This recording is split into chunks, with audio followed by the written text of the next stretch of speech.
All right, we are here with Dina Titus, 1st Congressional District. First of all, thanks for being here. We appreciate it. So, for anybody who doesn't know you or maybe a new voter voting this year, what would you tell them about yourself? Well, I introduced myself by saying I came to Las Vegas in '77 to teach at UNLV, taught political science for over 30 years. That was kind of my real job. I then served in the state senate, was the leader of the state senate for 20 years, and then went to Congress. And so now I represent District 1, which is the heart of the Las Vegas Valley. You've got everything from the fabulous Las Vegas Strip to Hoover Dam. You've got Old Henderson, you've got the ethnic East Side, and you've got Boulder City, which is sui generis. What do you think the biggest issue in District 1 is right now as we're sitting here speaking? Well, I think it's the same as the rest of the country. It's the economy, it's affordability. That is a real word. It's inflation. But you know, Las Vegas is resilient. When I was first elected, the biggest issue was housing foreclosures. And that's what we did for constituent service, helping people stay in their houses. We got over that, then we were hit by COVID.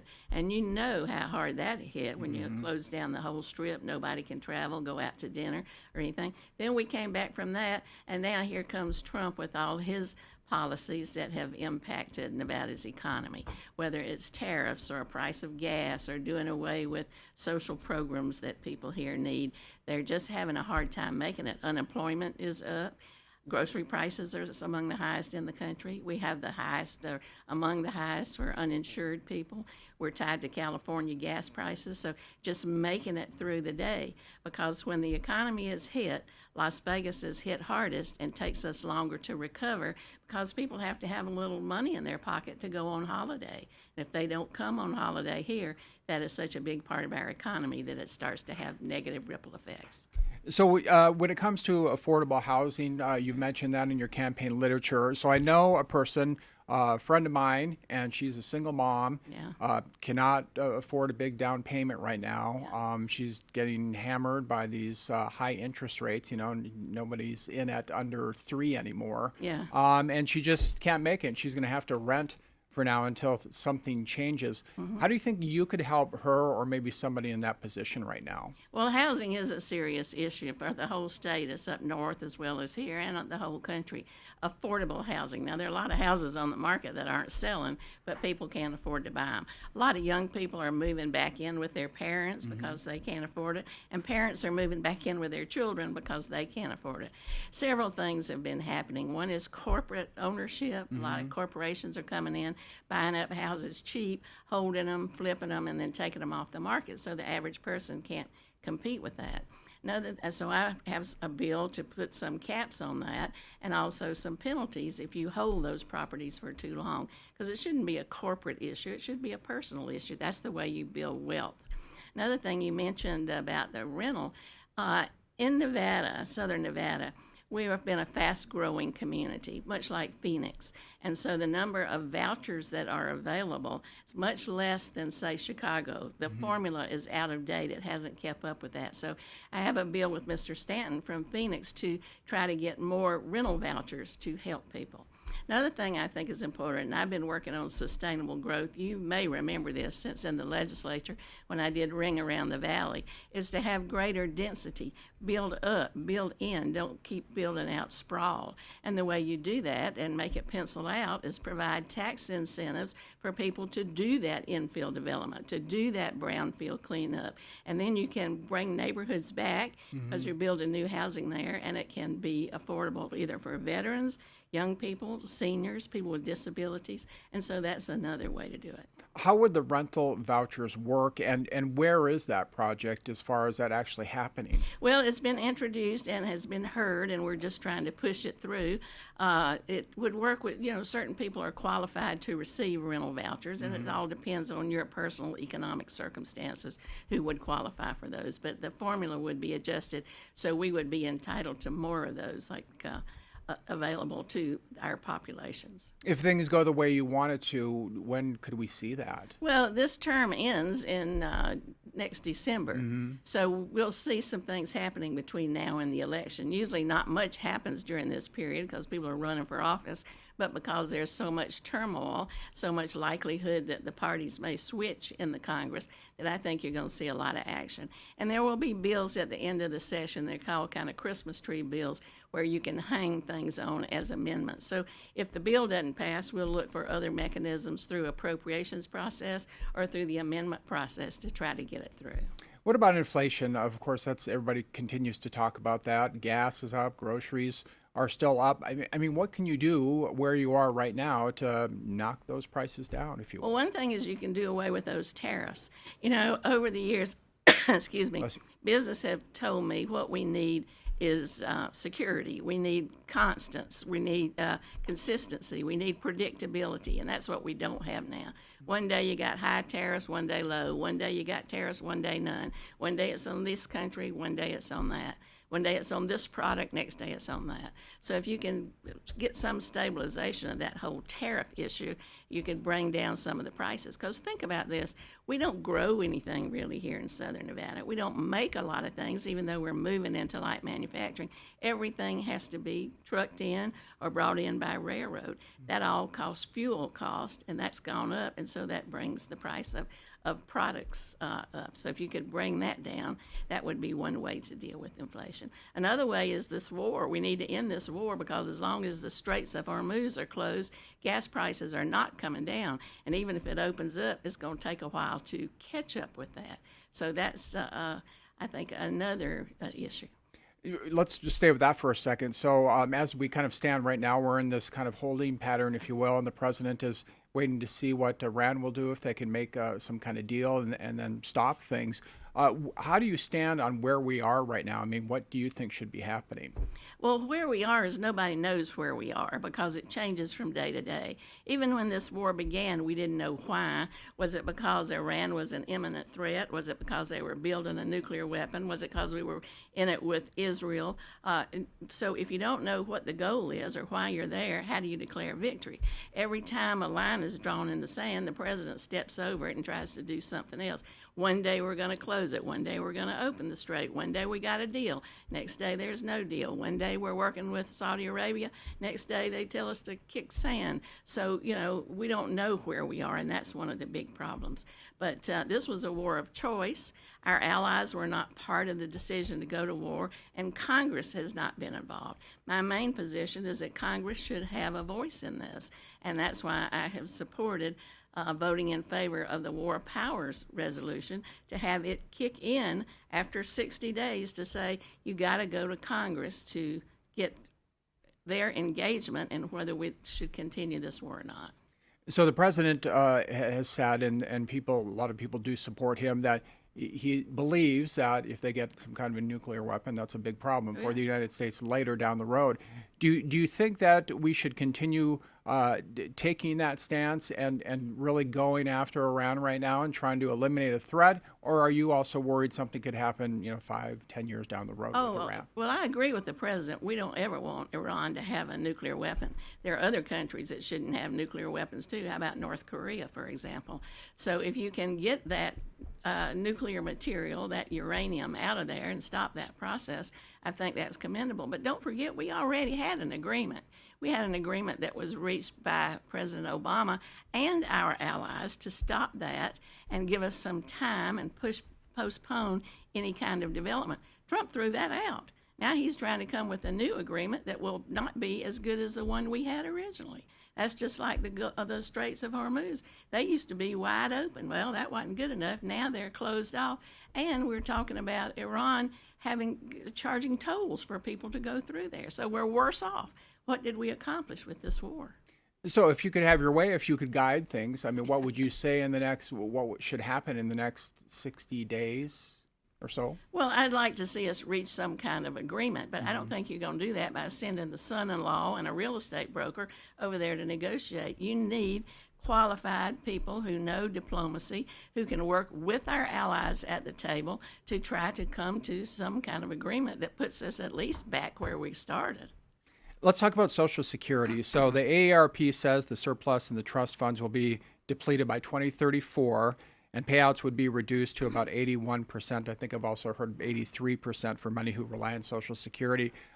Lawmakers have talked for years and said, we're going to fix it. We're going to fix it. It's still not fixed. Why is it not fixed, first of all? Well, it's a big issue and a big problem. One of the fixes that I'm absolutely opposed to is privatizing it. That's the way the Republicans want to go. They want to see this turned into private retirement accounts.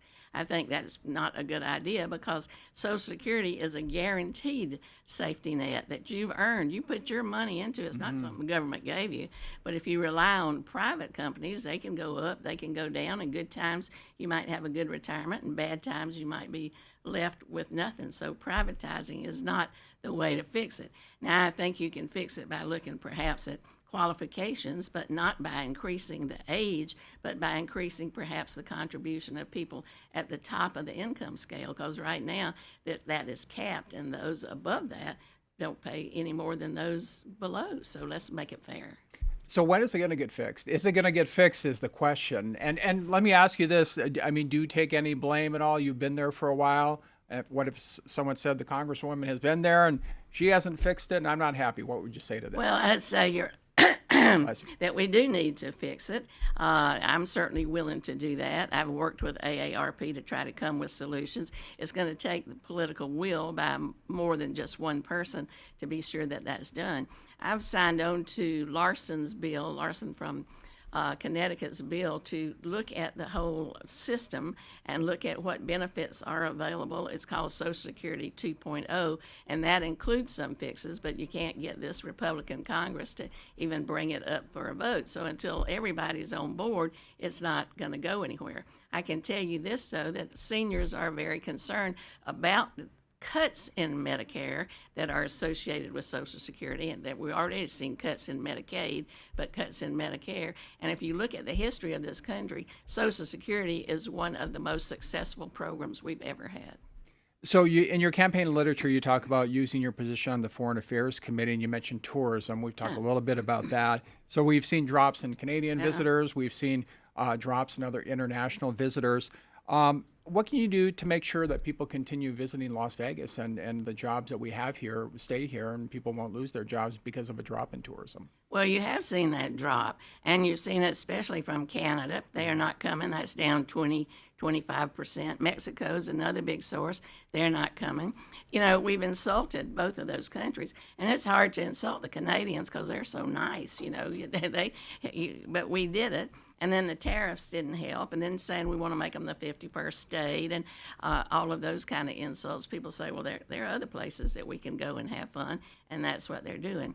I support a project that's been funded by the industry, not by government, but it's set up through government, that advertises Las Vegas and the United States abroad to try to draw people here. I've supported the Foreign Affairs Committee, and we've made some headway here, but not so much because of the recent cuts at the State Department, making visas move faster. Mm-hmm. You know, we're talking about bringing people in here for the World Cup and for the Olympics, but if they have to wait 2 years from Brazil to get a visa, how are they going to plan to come here? And if you talk about some of these countries that we've put on this blacklist, you remember the term that Trump used to refer to these countries. Not only is that insulting, but how are they going to get here to participate in those games or bring their teams or bring their families? So that's something that we need to look at as well. So I've talked to other candidates, of course, about the water issue, lower levels at Lake Mead. We all know what's happening there. So what are you doing right now, or what have you done in the past that will keep levels, sustainable behind that dam? Well, aside from cloud seeding, not seed clouding, to get more rain, which is what we need, there are a number of things. One thing, we freed up $50 million to try to do improvements at the dam. Mm-hmm. They've been sitting on that. If you improve the dam, that improves conservation, and it improves the lack of loss from the source to the tap. Mm-hmm. That's one thing. In the infrastructure bill, there were billions to put into conservation. We have been in communication with the Colorado River Commission and the Reclamation Department as they have negotiated with northern states along the river who use so much for agriculture and leave us with so little. You know, I have not come out in support of the lands bill because they want to just build, and get more and more land. And if you do that without taking into account the water that it will take, we'll be out of water. And when they say, oh, we've done all these things to save water, well, Las Vegas has kind of led the way with water conservation when it comes to landscaping and building low-use plumbing facilities. But the truth is, the saving of the water is really taking your water and giving it to a new suburb. It's not taking your water and saving it for the future. Now, they've been talking recently about desalinization. Mm-hmm. That's good. I mean, a lot of countries use that. You see it across the Middle East. That's expensive, and that involves California and Mexico. Mm-hmm. But if we can move down that path, I mean, I'm certainly open to those kind of things. And I'll go back to that high-density construction.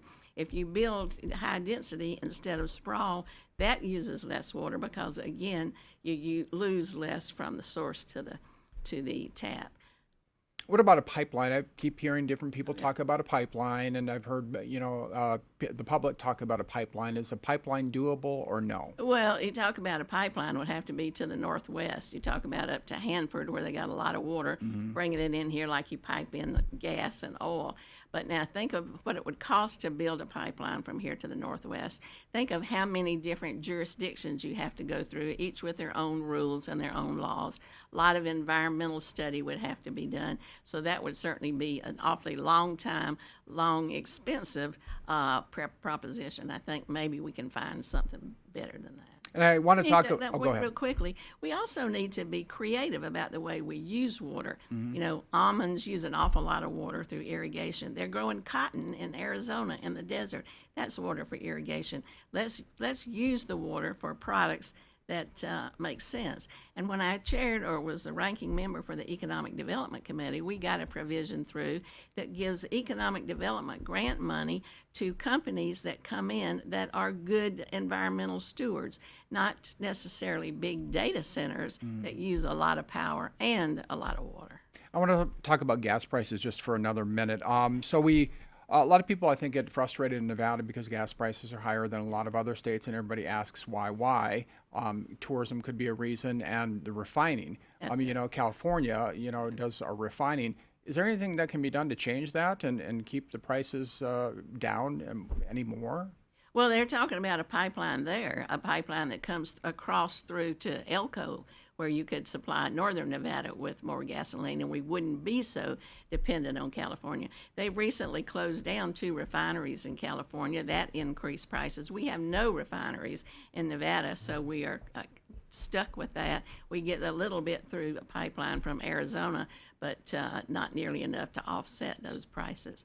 Now, the big issue for gas costs or gas taxes. Nobody wants to raise taxes, but how do you pay for highway improvements without it? And then how do you get these new driverless electric cars and all the people who are using alternatives to gas-driven cars to pay their share for road maintenance? And then lastly, if you're reelected, what do you think you would do in the first 30 days to help people in the district? Well, there are several issues that I have going now. I hope we get them through before the end of this session, but I would come back with them and reintroduce them if not. One of them has to do with gaming. It's that simple thing that has gotten more attention than anything else, which was that allowing you to deduct 100% of losses, not 90%. Mm-hmm. So right. I'd reintroduce that probably in the first 30 days. Depends on who's in the majority. Depends on what committee I serve on. I think I'll be back on infrastructure and back on foreign affairs. But you have to look at all those calculations and then plan it out so you take advantage of the situation. The timing, it's luck, it's skill, it's experience, but it's timing. How about the predictive markets? We've heard more and more about that. Do you think that's something that Nevada should do? Oh, I think we should be on top of that. I warned gaming a year ago this was coming, and they kind of poo-pooed it, and now all of a sudden it's a monster. And you can bet on anything from which bird flies off the tree to when Jesus comes back. And they've really moved into the sports betting market. And that's a big part of income for gaming here and across the country. We got sports betting in a lot of places. You know, if it walks like a duck, talks like a duck, you know. And predictive markets, where they say they are sports contracts, they are sports betting. There's no question about it. And yet they get around all the regulations that tribes and states have put in place. There's no transparency. If you bet and you don't get paid, who are you going to go to for help? Not the Nevada Gaming Control Board, because there's no oversight. So I think that they're coming, and today it's sports betting. Tomorrow it may be roulette and poker. All right, Congresswoman, thanks for being here. Thank Good you luck for in the having me. election.